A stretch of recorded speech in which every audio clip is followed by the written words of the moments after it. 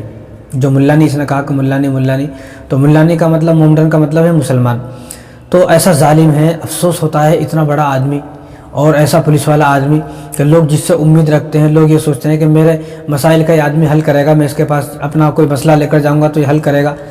تو اپنی عیاشی کے لیے اس کو ہر دن مسلمان لڑکی ہونا۔ اب مسلمان لڑکی جس دن نہیں ملتی ہے وہ یہ ظلم و زیادتی کرتا ہے، جو چھوٹے چھوٹے پولیس والے ان پر ظلم و زیادتی کرتا ہے۔ اب یہ آدمی پتہ نہیں اس آدمی نے خودکشی کی ہے نہیں کی ہے، میں تو دعا کرتا ہوں اللہ تبارک و تعالیٰ اس کی حفاظت فرمائے۔ تو یہ آدمی کہہ رہا ہے کہ میں تو خودکشی کر رہا ہوں، کیوں؟ کیونکہ وہ جو ظالم ہے جیلر پردیپ، وہ ظالم ان پر ظلم کرتا ہے۔ جس دن اگر کوئی آدمی، کوئی پولیس والا اگر اس کے لیے عیاشی کے لیے مسلمان لڑکی نہیں لایا تو یہ اس پر ظلم و زیادتی کرتا ہے، اس کی تنخواہ روک لیتا ہے، چھٹی نہیں دیتا ہے۔ اس لیے اس ویڈیو کو دیکھنے کے بعد میں تو حیران ہو گیا، جو اتنے جو اب ریپ ہو رہے ہیں، مرڈر ہو رہے ہیں،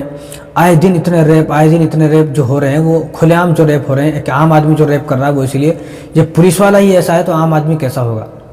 تو عام آدمی کی تو ہمت اور زیادہ بڑھ جائے گی جب پولیس والے ایسا ہوگا۔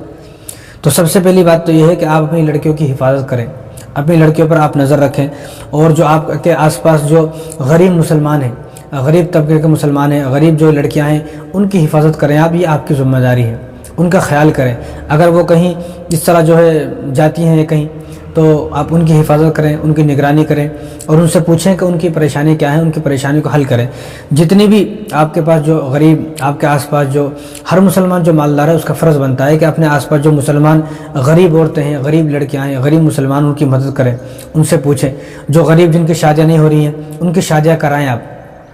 ابھی ظالم کی جو اتنی ہمت بڑھ گئی ہے وہ اسی لیے بڑھ گئی ہے کیونکہ مسلمان جو ہے غریب ہوتے ہیں اکثر، اور وہ غریب مسلمان لڑکی جو ہے وہ 150 روپے کے چکر میں، 1500 روپے کے چکر میں جو ان کے پاس جاتی ہے، اب اس کو عادت لگ گئی، اس کو معلوم ہے کہ مسلمان غریب ہیں، تو غریب کسی بھی لڑکی کو، کسی بھی عورت کو پکڑ کر جو ہے اس کے ساتھ عیاشی کرتا ہے، اب اس کو لت لگ گئی۔ تو اللہ ہماری مسلمان بچوں کی حفاظت فرمائے، ہماری قوم کی بیٹیوں کی حفاظت فرمائے۔ تو ہماری قوم کی بیٹیاں جو اپنی عزت کا سودا کرنے پر مجبور ہو گئی، اب آئے وہ اسی لیے کہ غربت کی وجہ سے دیکھا جاتا ہے کہ بستی میں 2-4 آدمی مالدار ہیں، وہ اپنی لڑکیوں کی شادی ایسے کرتے ہیں کہ وہ غریب بیچاری لڑکی دیکھ کر حیران ہو جاتی ہے، وہ تنہائی میں رو دیتی ہے، اللہ تبارک و تعالیٰ سے دعا کرتی ہے، اللہ ہمارے پاس کوئی پیسہ نہیں ہے اتنا۔ وہ یہ ظالم جو ہے اپنی ایک لڑکی کی شادی پر اتنا پیسہ برباد کر رہا ہے کہ ان پیسوں سے 100 لڑکیوں کی شادی ہو سکتی ہے۔ اس لیے میں تو یہ کہتا ہوں کہ میری تو آنکھیں ترس رہی ہیں، میرے تو کان ترس رہی ہیں یہ بات سننے کے لیے کہ کسی مالدار آدمی نے اعلان کیا ہو، کسی سرپنچ نے، کسی چودھری صاحب نے، کسی MLA نے، جو آدمی مسلمان مالدار ہے، مسلمان، اس نے اعلان کیا ہو کہ میں اپنی لڑکی کے ساتھ، جو میں اپنی لڑکی کی شادی کر رہا ہوں، اپنی لڑکی کی شادی میں 10 جو ہے غریب مسلمان لڑکیوں کی شادی کروں گا۔ میں تو سننے کے لیے ترس رہا ہوں، میری آنکھیں ترس رہی ہیں کہ کب مجھے ہندوستان میں کوئی آدمی ایسا ملے گا، کب کوئی ایک مسلمان ایسا مالدار نکلے گا جو یہ اعلان کرے کہ میں اپنی لڑکی کی شادی جو ہے، میں اپنی لڑکی کی شادی میں کسی غریب لڑکی کی شادی بھی کر رہا ہوں، کسی غریب جو ہے کوئی مسلمان ہے، ان مسلمان لڑکوں کی یا لڑکیوں کی شادی اپنی جو ہے لڑکی کے ساتھ، اپنی لڑکی کی شادی میں ان کی بھی میں شادی کرا رہا ہوں۔ میں مالدار ہوں لیکن میں اتنے پیسے خرچ نہ کر ان پیسوں کو بچا کر میں غریبوں کی شادی کر رہا ہوں، کوئی ایسا ہے ہی نہیں۔ ہر مالدار سے اللہ تبارک و تعالیٰ پوچھیں گے، جتنے بھی ہندوستان کے اندر مالدار ہیں ان تمام مالداروں سے اللہ تبارک و تعالیٰ قیامت کے دن یہ سوال کریں گے، تو نے اپنی بیٹی کی شادیوں پر کروڑوں روپے لگائے، عیاشی کرنے کے لیے آج مسلمانوں کے پاس پیسہ ہے، اور مہنگی شادیاں کرنے کے لیے پیسہ ہے، اور مہنگی دعوت کرنے کے لیے، بڑے بڑے فنکشن ہال بک کرنے کے لیے پیسہ ہے، عیاشی کرنے کے لیے، اور بڑی بڑی گاڑیاں لینے کے لیے، بڑی بڑی بلڈنگ بنانے کے لیے پیسہ ہے، لیکن جو مسلمان لڑکی غریب ہے بیچاری اپنی بستی میں، اس کی شادی کرانے کے لیے پیسہ نہیں ہے۔ اس پر الزام لگائیں گے، بدنام کریں گے، اور اس کو جو ہے گالیاں دیں گے، اپنے گھر کے سامنے سے بھگا دیں گے، اور گھر میں شادی ہو رہی ہے، معلوم ہے کہ غریب آدمی ہے، اس نے جو ہے شادی کی تاریخ رکھ دی، اس کے گھر میں شادی ہے، پھر بھی 1 روپے دینے کو تیار نہیں ہے۔ لعنت ہو ایسے مال پر، لعنت ہو ایسے مالداری پر۔ تو تمام مالداروں سے پوچھا جائے گا قیامت کے دن، تمام مالدار جو ہے اپنے لیے کوئی سوال تیار کرے۔ اور دوسری بات، اتنے جلسے ہو رہے ہیں آج تو ہندوستان میں، اتنے جلسے ہو رہے ہیں کہ جلسوں پر ہی ایک شہر کے اندر کم سے کم 10 سے 15 کروڑ روپے خرچ ہوتے ہیں، صرف ایک مہینے کے اندر، جو شعبان کا مہینہ ہوتا ہے، شعبان کے مہینے میں، محرم کے مہینے میں، ربیع الاول کے مہینے میں جو جلسے ہوتے ہیں، صرف ان ایک مہینوں کے اندر جو ہے وہ 10 سے 15-20 کروڑ روپے خرچ ہوتے ہیں صرف جلسوں کے اندر۔ انہی جلسوں کو، پیسوں کو بچا کر جو اس محلے میں، اس بستی میں، اس گاؤں میں جو غریب لڑکیاں ہیں، کاش کہ ان کی شادی کی جاتی، تو آج ہمیں یہ دن دیکھنا نصیب نہ ہوتا کہ ایک ظالم درندہ، ایک ظالم بھیڑیا جو ہے وہ یہ کہہ رہا ہے کہ مجھے مسلمانوں کی لڑکی چاہیے عیاشی کے لیے، اور مسلمان لڑکی نہیں مل رہی تو ظلم کر رہا ہے، زیادتی کر رہا ہے۔ ظلم کیا؟ تو آج اللہ تبارک و تعالیٰ نے ذلیل کر دیا۔ آج کیسے ان صاحب نے، سلام ہو ان صاحب کو جنہوں نے اتنی ہمت دکھائی، بہادری دکھائی، کہ جنہوں نے ظلم کا مقابلہ کیا، سلام ہو ان کو۔ اب انہوں نے بتایا، اب سب کے سامنے آگے وہ، اب انہوں نے بتایا، اب ان کے کالے کرتوت، اس ظالم کے کالے کرتوت سب کے سامنے آگے، اب ذلیل ہوا، رسوا ہوا، نوکری بھی گئی، اور کیس بھی چلے گا اس کے اوپر۔ میں تو یہ کہتا ہوں کہ اس ظالم کو کڑی سے کڑی سزا دی جائے، جتنے بھی ایسے ظالم ہیں ان کو ان تمام کو جو ہے کڑی سے کڑی سزا دی جائے۔ اور دوسری بات خاص کر یہ ہے کہ مسلمان اپنی لڑکیوں کی حفاظت کریں، اپنی گھر میں جو عورتیں ہیں، لڑکیاں، ان کی حفاظت کریں، ان پر نظر رکھیں، کہیں ایسا کسی ظالم کا شکار تو نہیں بن رہی ہیں وہ۔ السلام علیکم ورحمۃ اللہ وبرکاتہ۔